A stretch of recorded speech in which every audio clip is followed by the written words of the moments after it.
Welcome to Adventures of an Entrepreneur with Bruce Bright Jr.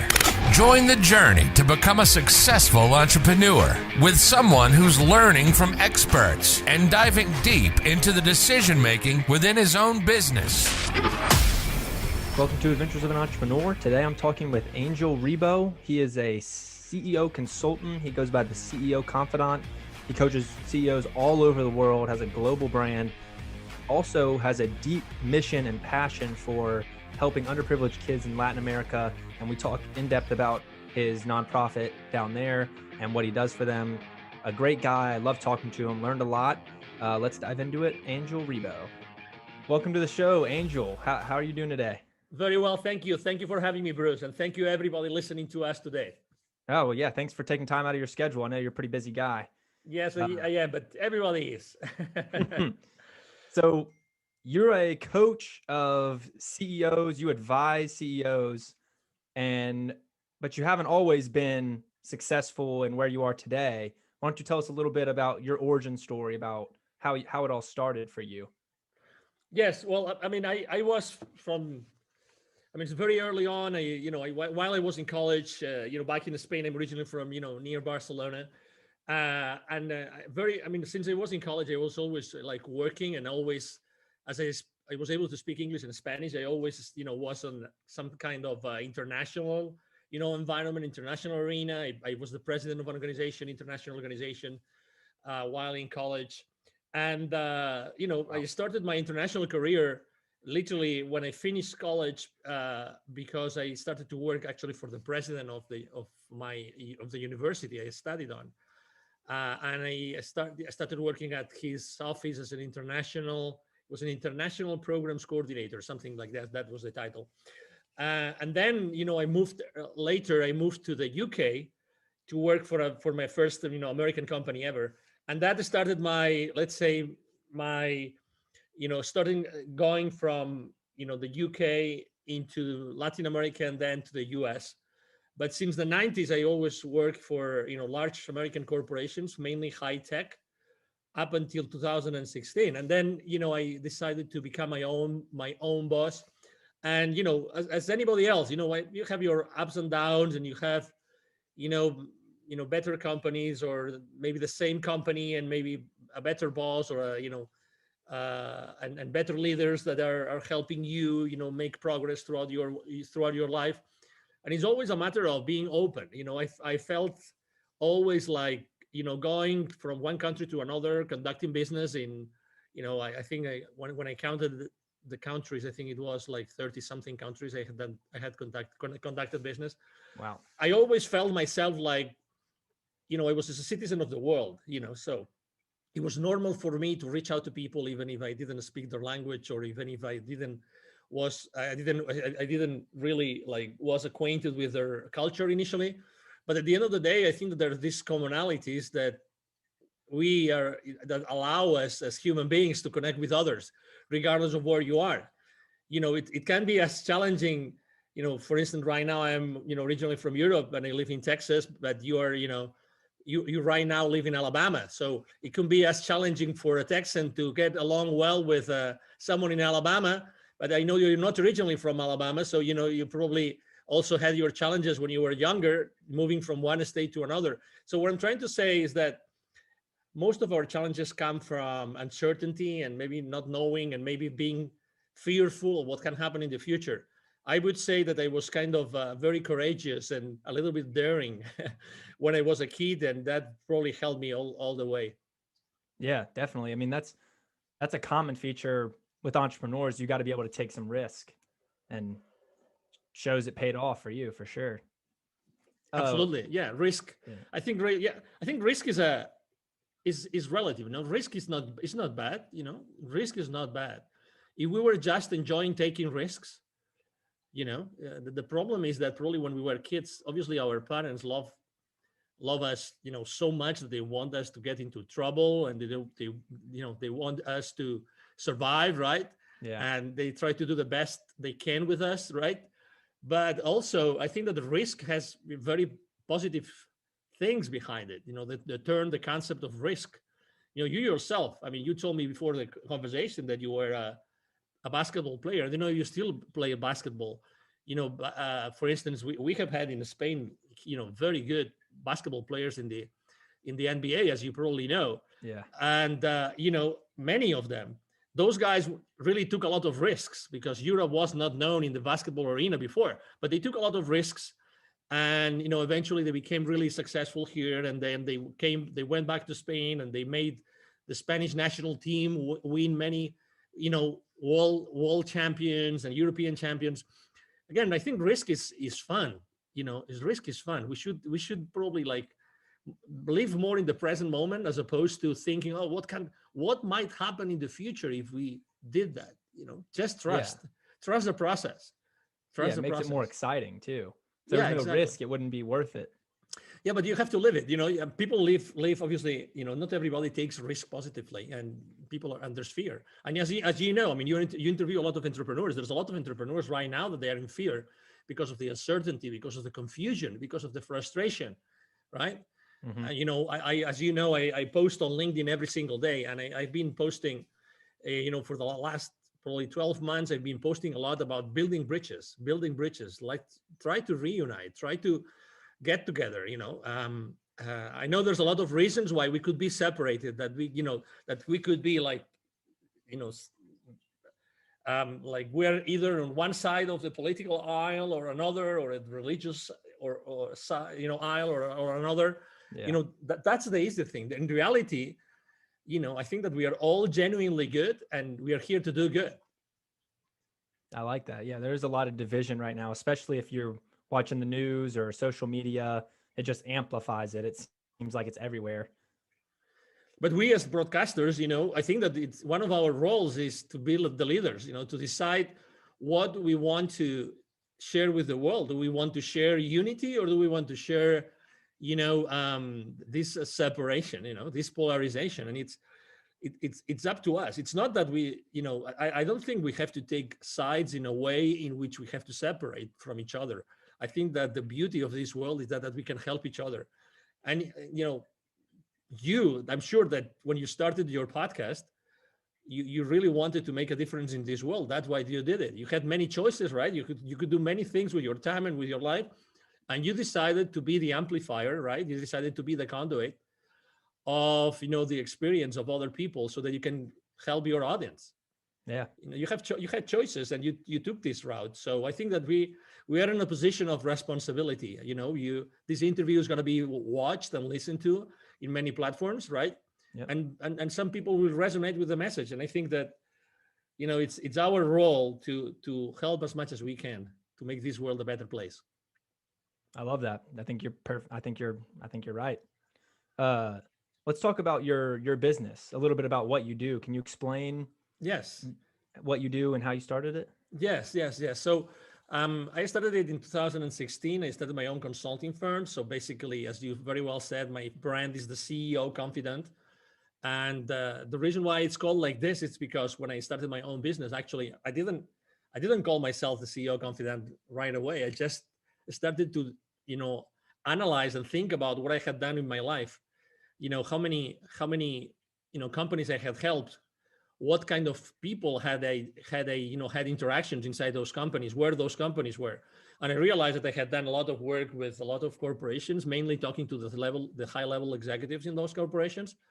And that's why what I do today, as the CEO Confidant, what we do, because we are a team, what we do is we help both corporate CEOs and established entrepreneurs to bridge the gap globally for expansion and exposure. We strongly believe that going global, going international is a great way to accelerate the growth of your business. That's what I think, and that's what we do. I mean, it makes sense. The broader your audience, the more money you can make. Yeah, obviously you have to make you have to do your homework, right? But sometimes there's two blind spots I think I would like to share with you and with your audience. Number one, sure. What you just said is so true. But sometimes we think that just being on the internet, and maybe we think that just being in the internet, everybody in the world is going to see us. And that's not true. Culturally speaking, it's not the same. Even if you're trying to speak to to a British, or you're trying to speak to an Australian, it's the same language, or a South African, it's the same language, but there's certain things that you should know, you should be aware of before you talk to them. That's something I strongly believe. And second, it's true that the broader your audience, but also you have to customize, you have to localize your offer. Whatever it is that you offer, you have to make it, you have to adapt it to the new, let's say, requirements, needs, or even constraints of the users, or of the potential clients in the area where you want to expand. So it has to be done wisely. So you have to know exactly how to do it and what are your priorities. But yes, I think that we have been shown, regardless of the pain and the fear that a lot of people are going through right now, they have been going through for the last year. We have been shown that, we live in a global community, and something can in a relative short period of time, something can be global. Yeah. and can actually spread to the 7.5 billion people in the world, right? Like this, with the snap of been shown this year. Exactly, with the snap of a finger. So that means that we live in a global environment, and we can definitely help each other. And there's many opportunities out there. We just have to focus on achieving, certain results, and just make sure that you do the right things. Yeah. So what you're saying is you want to have a broad audience, but within those smaller audiences, you have to personalize it for that region and that culture is what you mean. Is that what you're saying? Yeah. So it's like, again, when we start our business, we want to make sure that we have some audience, right? We have some potential clients out there, but sometimes we're trying to go so broad that we forget the most important thing. You don't want to have any kind of client. You don't want to serve any kind of people, right? You want to serve everybody. You want to serve every, potential male or female out there that could benefit from what you do, right? So I think that the more you specify and the more you talk to a specific audience that you feel comfortable serving, the better job you do. So imagine that you want to expand your business. Imagine that you're proficient in Spanish, or you have someone on your team that can help you localize your practice, whatever that is, your services. So if you want to go out there, I think that you will want to be speaking to that audience the way that you want them to listen to you. Okay, it's not just going broad and talk to everybody. Let's say you want to go, to Colombia, right, in South America. So you want to speak specifically to the people in Colombia that you want to serve. You don't want to serve everybody. You want to serve certain people that have certain requirements or certain needs or certain wants, right? So you have to be very specific. That's why I think that, yes, it's good to go global, but you have to be specific. You have to talk. And sometimes, again, we are fearful of being very specific and niche down a lot because we think that we might lose clients, but it's the other way around. The more specific we are, the more we are able to talk to what people really want. I think the better it's going to go in an international, let's say, expansion, strategy or initiative that we might want to engage with. That makes sense. Mm-hmm. Yeah. So you speak Spanish and English? Yes. So do you specialize in mostly Spanish and English countries? How do you deal with a country that doesn't speak one of those? Yes. So I speak French as well. I speak Portuguese. Okay. And I also speak Catalan, is a language that we speak in the northeast of Spain. So when I'm going somewhere else, I have business partners that help me. Okay. With French, English, the reality is that you can reach out to, and Spanish, you can reach out to literally, probably over 1 billion, far more than 1 billion people in the planet, right? So, and when I go to, for instance, to a specific place in Asia where I don't speak the language, I typically rely on local partners that can help me, do that, can help me localize my services, speak to the people in their own language, have the introductions that they need made for me, these kind of things. Again, it's this, as anything else. It's like when you're practicing your throw, right? You're a basketball player. It's the same thing. How many times have you tried a certain type of throw? How many? thousands. let's say exactly. Let's say a specific throw that you really like and you're really successful on, okay? Because you're very proud of it. You know, you said thousands, right? So it's the same with a business. I've done this thousands of times for so many people that for me doing that, I mean, I'm not perfect. Obviously, I have my own flaws and I still make mistakes. But in reality, when you do something so many times, you eventually do something right. Yeah. And that's what I offer, right? That's the value I offer to my business partners today. I get that. And so when you were working for these companies and you were helping them, when did it click when you were like, I think I can make money for myself and make a little bit better living for myself? What changed? Because I'm sure you were making good money helping these companies. Yes, exactly. Yeah, absolutely. I think that, everybody finds themselves, uh, everybody finds a point in time, a moment in your life in which you think that you have to do something else, right? um, I think that it's very important for all of us, young or old, whatever, it doesn't matter where we are, to be open and to be listening, to be listening to what's going on in your world, in your friend, with your friends, with your family, with your relatives. I think that you have to be open to listen. And sometimes you have to make decisions like, I want to spend more time with my family. I want to spend more time with things that are really going to change the world. And I was exposed for so long. I was working in Latin America and I was seeing so much poverty all over the place that at some point I said, I have to do something in my life, which is going to be, you know, basically giving back to all those communities that I was doing business in. And I think that I have to be the connection between all those executives I helped in that continent in Latin America and all the people that I saw that were suffering, were in poverty and were in pain. And I think that was the trigger, the need to give back, the need to go back to the world, in this case Latin America. And as you know, you've seen on my resume or on my bio that I created, or we created together with two other executives, we created Wisdom for Kids, the foundation that we help underprivileged kids in Latin America become entrepreneurs using the local resources. So I had helped so many entrepreneurs, and I had also helped so many companies that we decided, all three, we're three co-founders, we decided to start Wisdom for Kids and to start giving back. I would say that was one of the reasons. So you just found a deeper purpose. You said, I have to do something Yes, that gives me more freedom, allow me to give back. Yes, exactly. And again, it doesn't mean that I didn't take risks. Obviously, we all take risks, probably more risks all the time. Exactly. But it's okay. It's like sometimes we are too constrained ourselves by the fact that we want to fit in. We are looking for social approval, right?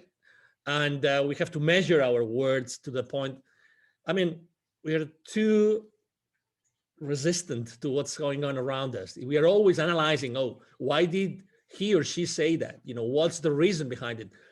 I mean, is it possible that someone doesn't really have an agenda and that person is just who they are and they just say whatever they feel? And, I think that things are already too complicated to overcomplicate them more and overthink stuff.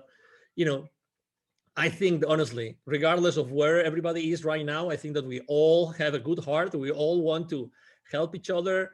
And and even if we burned some bridges last year, because it was a tough year for everybody, we always can rebuild those bridges, and we always can do a better job as a community. And I really think that, again, as I said before, your role as a broadcaster right now, it's really, really important.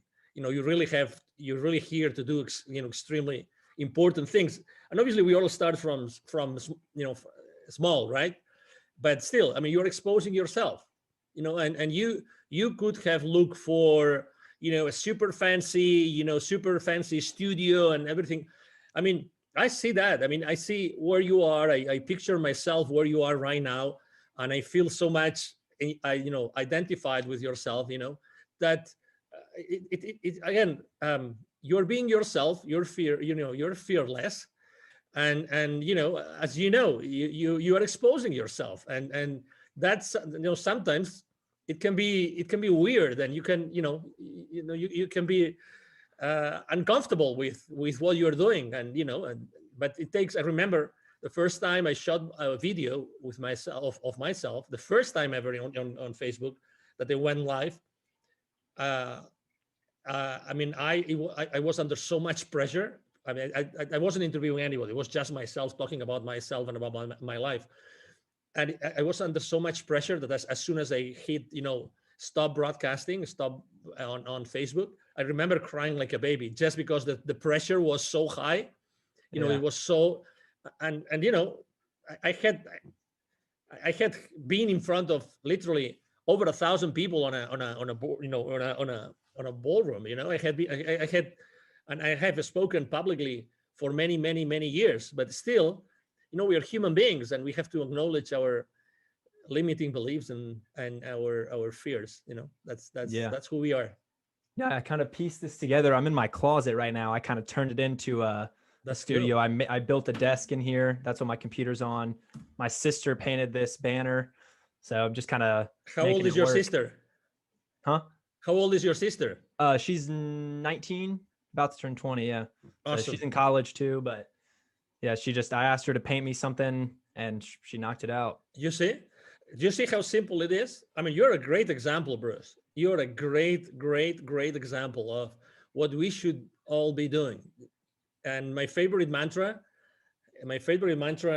when I speak with and work with, both corporate executives and with entrepreneurs is take imperfect action now. Take imperfect action now. I like that. So, yeah. So, I mean, I love it that you involved your sister. I love it that you're doing it in the closet. So, you have your own space, like your private space, right? And you also have, there's a jersey on the wall. So it means that you like sports, right? Yeah. And people that know more about NFL than myself, they will identify, or football, will identify that jersey better.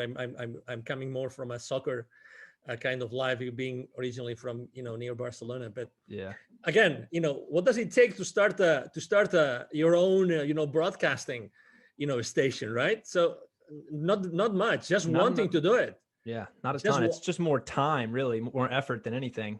Exactly. Want to do it. Exactly. So it's you're a great example. So I really congratulate you, Bruce, for what you're doing. Well, thank you. I like what you were saying about everyone is generally good, because that's a positive outlook. I think it shows something about your mindset. I like talking about entrepreneurs' mindsets and kind of how they think. And most of the entrepreneurs I've met all have very positive mindsets. They're always seeing opportunities in things. And the fact that you said most people are generally good, it's kind of a glass half full perspective, which I think is really cool. Have you always been a positive kind of guy? I think looking for opportunities? Yeah, I think that everybody is genuinely good. Everybody, honestly. But we, again, sometimes we get into that space in which we want to defend ourselves. We want to, try to justify ourselves, which we really don't need to, because when we do that, we're trying to fit in. We're trying to be socially acceptable for someone or some group, whatever that is. Again, I'm as you can imagine, I'm extremely respectful. The only way you can do business in so many countries is if you are extremely respectful and you honor the cultures and the people that you meet all the way, right? For so many years. And obviously, if you walk your talk, right? If you walk your talk, that's the only way you can do it. I would say that, yes, my father is one of the most positive, optimistic, people I've ever met in my life. And I think that he's made a huge impact in my life. I remember going to he always was an executive in large corporations. And I remember going to his companies over the weekends since I was a kid. And I remember playing with other shareholders of those companies. I remember playing with the forklifts on those manufacturing plants and these kind of things. When you're a kid, you play with anything, right? So I was always with him and learning and going around, walking around those manufacturing plants. And I was extremely happy. I was just with my dad, and I wanted to learn and I wanted to get to know more things, So it's from that place. It doesn't mean that I have had a lot of challenges in my life. It's just the way that you face those challenges. It's the way that you get to play with the cards that you're being dealt or Yeah. you're being given. If you're and again, I always felt like, for me, learning languages very early on in my life, foreign languages, was like the perfect thing to have as a place of safety for me to go all over the place. So obviously I meet a lot of people that I have met a lot of people that speak other languages that I don't, but still, there's always some common language that you speak. Or for instance, I am a member of the African Chamber of Commerce here in the Dallas Fort Worth area. So I meet with African government delegations very often.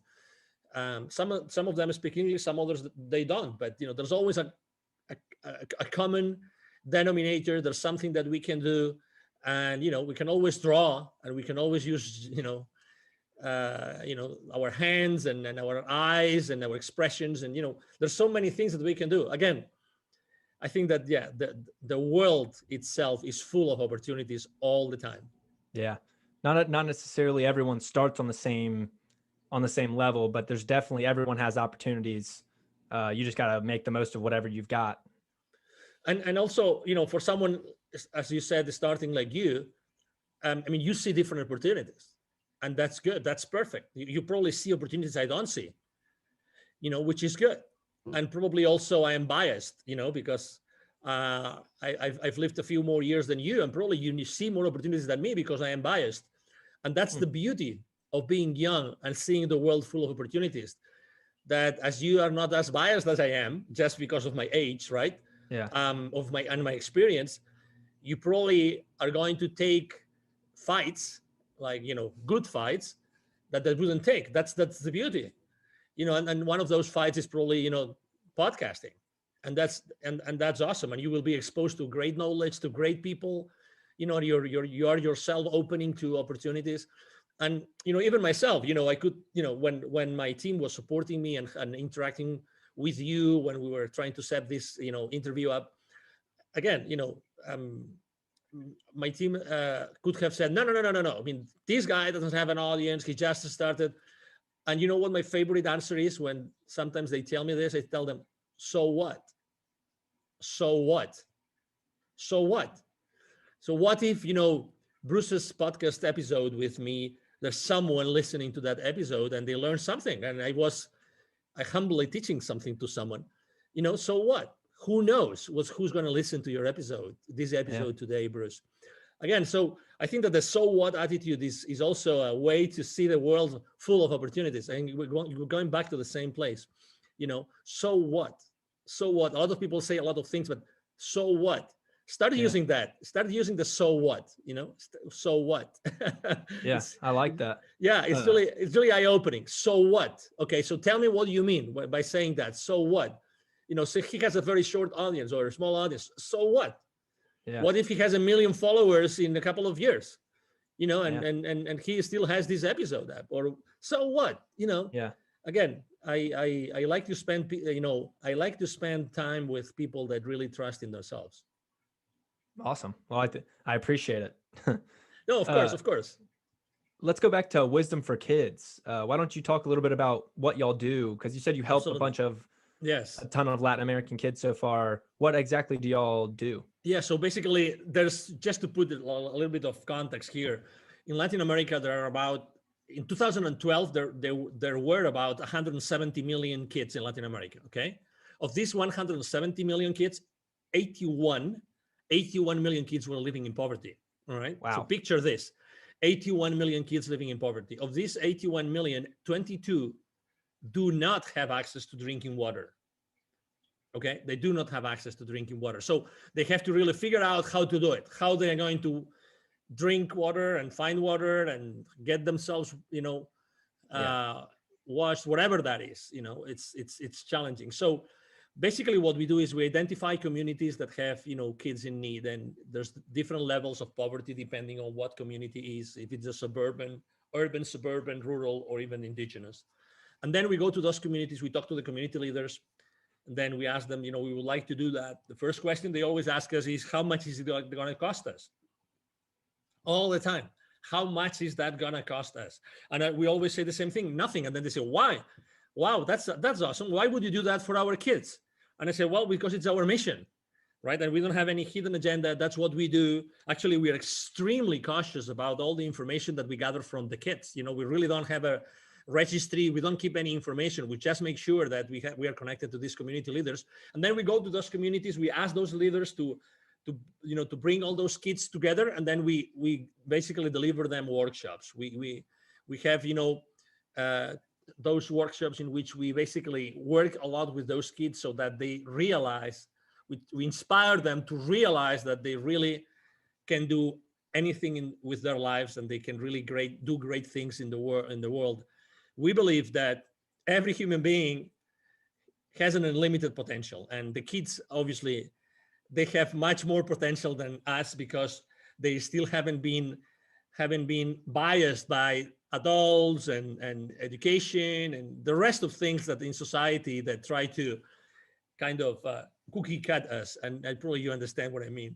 I get So it. it's beautiful to go there, and we really focus on the mindset, really, because we believe, number one, we know they're poor kids, and sometimes or very often their families are not properly structured.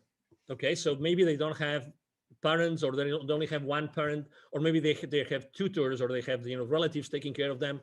So we work a lot on self-esteem, a lot, and we do very uncomfortable and not uncomfortable and unconventional things with them. Like it's not a whiteboard kind of teaching or training workshop. No.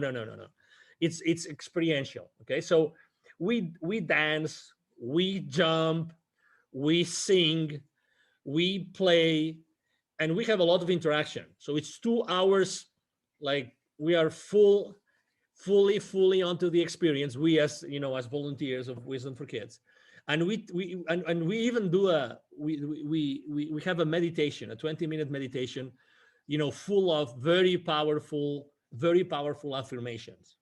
Right. So the outcome of those workshops is typically that those kids say, wow, they didn't know that was possible. They didn't know that they really deserved everything that they do. Because again, we do a lot of work on their mind because when you really are able to connect yourself as the volunteers of Wisdom for Kids with those kids at we call it at a certain energy level, because the kids jump and they want to have fun. If you've ever babysat someone, or you've been in a classroom with young kids of an elementary school, for instance, that they really want to have fun. The kids want to have fun. If you give them an excuse to have fun, the first 5 minutes of the workshop is dancing a song. And it's one of those very, like, I would say, dance electronic song, very like, upbeat, super, jacked up kind of song. The kids love it. I mean, they don't know me of anything. I love to start the workshops myself. They don't know me of anything, but as soon as I start jumping and doing silly stuff before them, in the front of whatever the auditorium is, or the class is, or the room is, they start jumping with me. They just want to have fun. Yeah. And that's this childlike attitude that very often I talk to entrepreneurs and to executives, which is this curiosity. And it's wonderful to be able to work with kids, because they have this intact curiosity to embrace what you're telling them. And we ask them, what do you want to be when you grow up? What would you like to do? And sometimes they say, I would like to be a police officer. I would like to be part of the army, whatever that is. And we help them understand that whatever they want to be is going to be okay. They don't have to be whatever the society is going to tell them. Be whatever you feel like is going to make you happy. Wow. We need to be more happy. We need to be, and we want to teach that to them.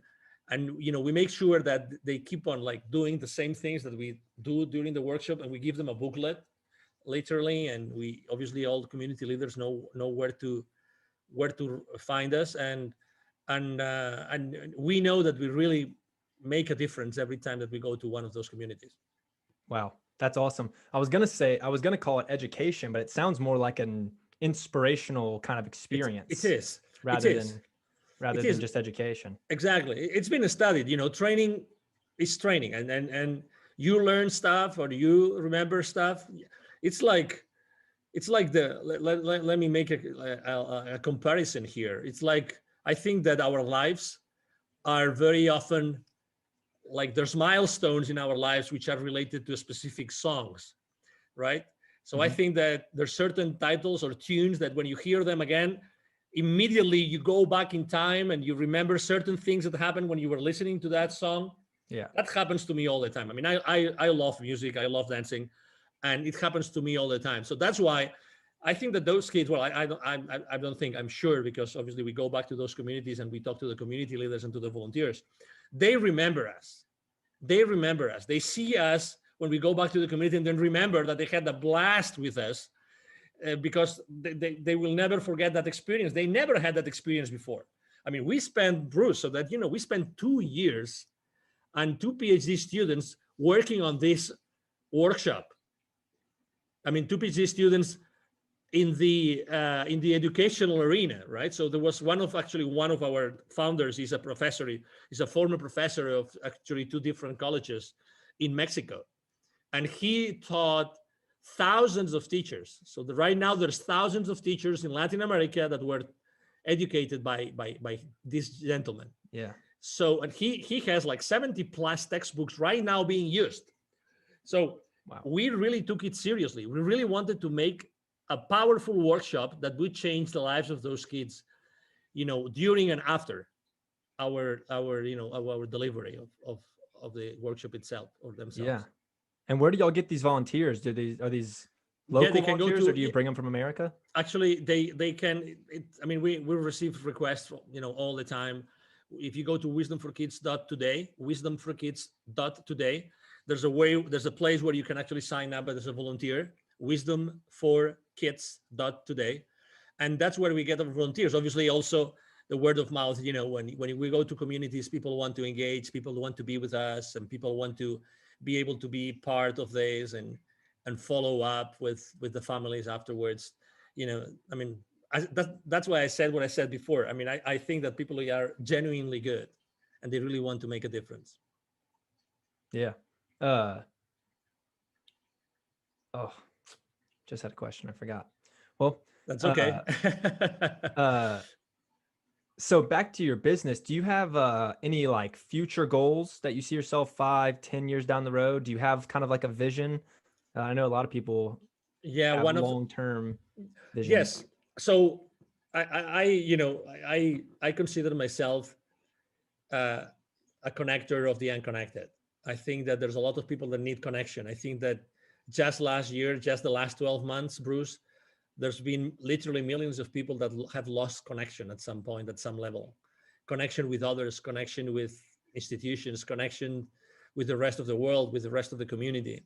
So I consider myself someone who really wants to help people connect, okay, to help people connect. And that's why I said, I was so blessed to be able to work with, so many high level executives throughout my life, that I think that my mission is to connect as many people as possible and make them aware of what's happening at the bottom of the world, at the bottom of this society, which is the underprivileged kids. And Yeah. we have a huge responsibility, I think, as human beings, to make sure that we really take care of the ownership of these kids, the children of the future. I think, the children of today, which is going to be the future of leaders. our world, right? So I think that we have to be there. I think that, so that's my goal. My goal is to be able to help as many thousands or hundreds of thousands of kids in Latin America as much as possible, but also making sure that we connect these people with, these very high level executives with these people that are suffering today, the people that live in poverty. And that's my goal, to keep on being a connector, to keep on being extremely present in the corporate world, but making sure that my message transpires, the message of supporting the ones that need it the most. Okay. Yeah. And that's what I am. I consider myself, I sometimes,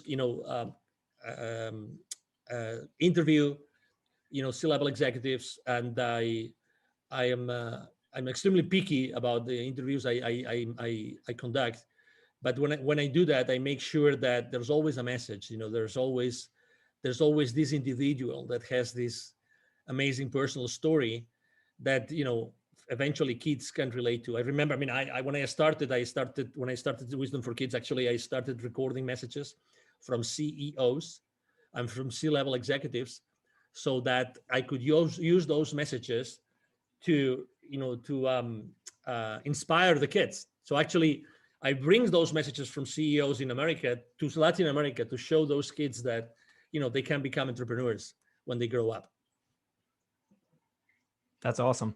That kind of ties back to your global brand, because the more reach you have as a brand and as a person, the quicker you can accomplish this mission or help more kids. Absolutely, I agree.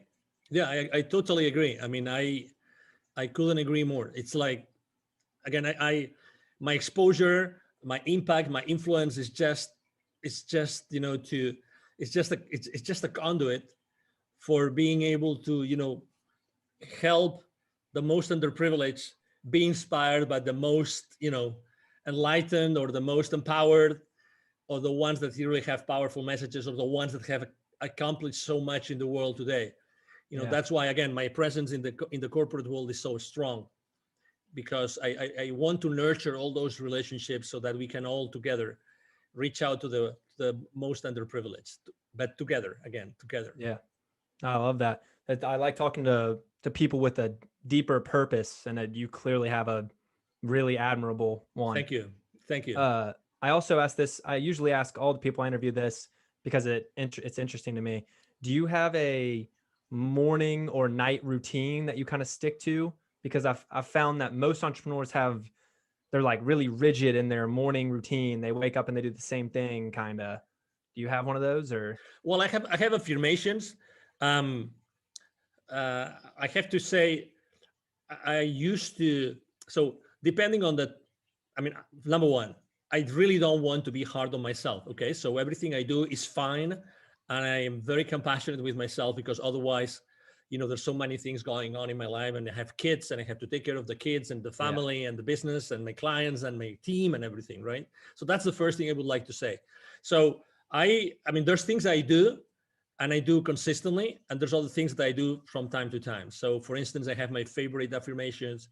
I have my favorite YouTube channels that I follow. That I have my favorite videos that I play in the morning. I have my favorite things I journal on, and that's what I feed my my brain, and what I feed my being. Yeah. I meditate every single morning, and I have a meditation group that I meditate every single morning. I've been meditating with them for the last 1,100 something days, literally. Wow. Every single morning. We are a group of 9 people from many different places, and we follow a practice which is called the intention experiment, which was intention experiment, which is actually inspired by a book called the same way, in the Intention Experiment, by Lynn McTaggart. Which every week we intend for something different, and it's actually one of the anchors of my day.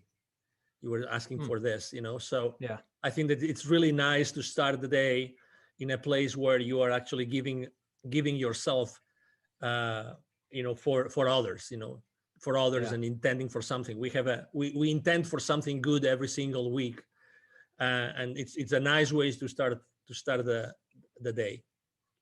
Awesome. Yeah, I asked that because I usually try to pick up a few and try them. So I've been taking cold showers every day, and that's terrible, but I've been doing it for like a week now. I wake up at 6 a.m. every day now for like the past month or month and a half. I don't journal. Journaling is the one I just can't get myself to do. I don't know how to do it. I'm not good at it. But meditation is something I've tried. It's hard. Yeah, I do the shower. It's funny that you mention it.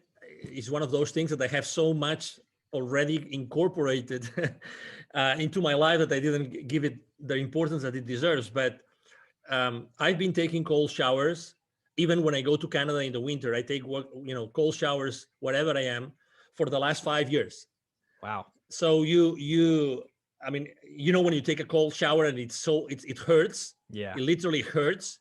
So yes, I think probably that's keeping me so enthusiastic and passionate and young and and energetic and everything. So yeah, I mean, just I think if you're not still getting into journaling, that's fine. It's okay. Just keep your journal next to maybe your side table, in your bedroom. That's it. And one day you will start using it, and until it becomes a habit. But again, don't be so hard on yourself. You have to be happy, because the thing about getting hard on yourself, until you don't really like do it every single day, you typically become like very hard. You and then you are remorseful. Oh, today I didn't do that. Oh, today I didn't do that. Today I didn't do that. So I tend to be so flexible all the time, because I've learned to be flexible everywhere I go. I have to be flexible. I have to adapt to people. So other things that work for me, yes, let's do it. If things maybe I'm not used to, it's okay. Yeah. I'm going to try the journaling thing. It's difficult. But I like the cold showers so far. It's energizing, and it's just kind of like a mental test almost, just like putting yourself through something that's not fun just because you can control it. Yeah. That's why I like it. It's true. And you have a choice in the morning. Every morning you have a choice, right? It's either cold water or warm water or so, right? So I like it. I like cold showers already. All right. So before I wrap it up, I usually end it with this question. What kind of advice would you give someone who's on the fence about starting a business? They've always maybe thought about starting a business, but they never have. Maybe they're at a job they don't like, or maybe they're young like me and just don't know what to do with themselves. They're thinking about starting a company. What would you say to them? Start with a very simple thing that you really like and try it out. That's what I would say. I mean, how many, I don't know, just to ask you, when did you start your podcast, Bruce? My podcast, December of last year. Okay. So how many people have you interviewed already? 10 maybe. Okay, 10. Good. Well, so those are 10 potential friends, 10 potential business partners, 10 potential clients, 10 potential, you name it, and that's it. Again, just pick something that you like and do it. I mean, that's why I always say, take imperfect action now. It's much easier than what you think. Reach out to people and see what they say about what you have to offer. That's it. Obviously it takes something, right? It takes courage to do certain things, but just do one thing. Just try one thing that you really like, expose yourself, start proof testing it, and just take it from there. It's much more simple than what you think. And also listen to what's happening around you. Sometimes people ask me, what were the opportunities that were presented to you in 2020?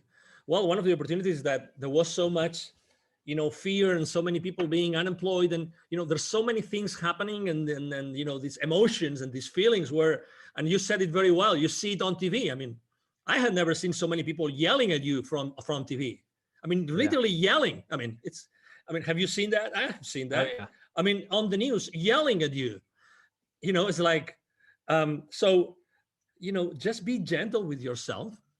Try something, try one thing, try doing it, in your environment around you, in your community.